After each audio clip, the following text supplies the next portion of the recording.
All right.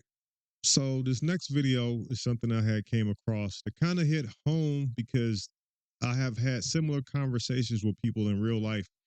And so what I want to do is go ahead and play what she had to say, and then I'm going to compare and contrast what she had to say with my own thoughts. So let me get this going. One day I'm going to learn how to work this shit. I promise. I promise.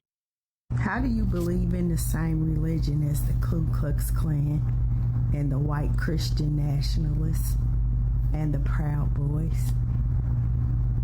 I'm just asking. I don't know. Her accent, I'm wondering if that's her real accent or she kind of putting on a little bit, pretend. But forget the accent. I'm listening to what she's actually saying. How does it set well with your spirit, with your soul? You believe in the same religion as them. That's okay with you? I'm just asking. How do you believe in? All right. So to compare and contrast what she said. So what I've said to people is when I talk to black people who are pro black, very pro black, and express a lot of anti white supremacist thoughts, right? I'm against white supremacy.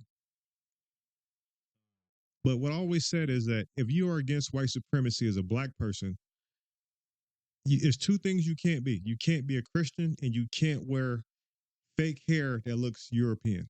Okay, those two things you can't do that and be against white supremacy. So you can be a black Christian, sure, no problem, but you can't be a black Christian who professes to be against white supremacy, and you can't be against white supremacy wearing the fake hair that's straight. So if you're gonna wear fake hair like braids, cool, faux locks, curly fake hair, anything that matches your natural texture, cool. It's the women with these lace fronts and these in the straight hair.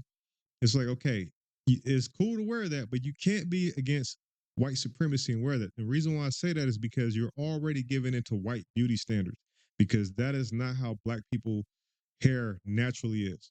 Okay. That aside, the main point to kind of get into what she's talking about, you cannot be black against white supremacy and a Christian. And the reason why I say this is because before we came to this country, or before we were kidnapped and brought to this country, we did not have Christianity as our religion. Christianity was forced onto us along with the English language, along with names that we didn't have, culture that we didn't have, all of these things.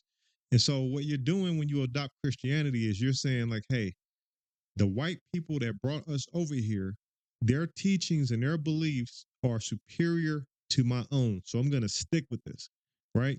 So when you think about what religion really is, not just Christianity, but any belief system, Christianity describes the origin of the universe. So if you believe the Christian version of the origin of the universe, it gets no more supreme than that. So this is a white person's religion, and they're saying this is how the universe started. And you're saying, yep, I agree with that. God created the earth in 6 days, and on the seventh day, he rested, right? You're not saying a Big Bang Theory. You're not saying a simulation. You're not saying any other religious description of how the earth started. You are saying this is what white people came up with and put on our ancestors, and I'm going to adopt that. That is saying that you hold what they think as supreme. It gets no more supreme than believing in a God. So you can't be against white supremacy and then say, I'm a Christian. Like you just can't do it because you're already adopting the most fundamental part of white supremacy is like, this is our view.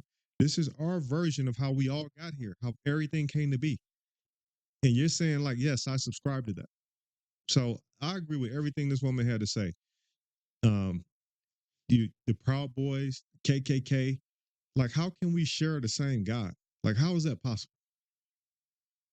Right. But anyway, let me know what you think in the comments.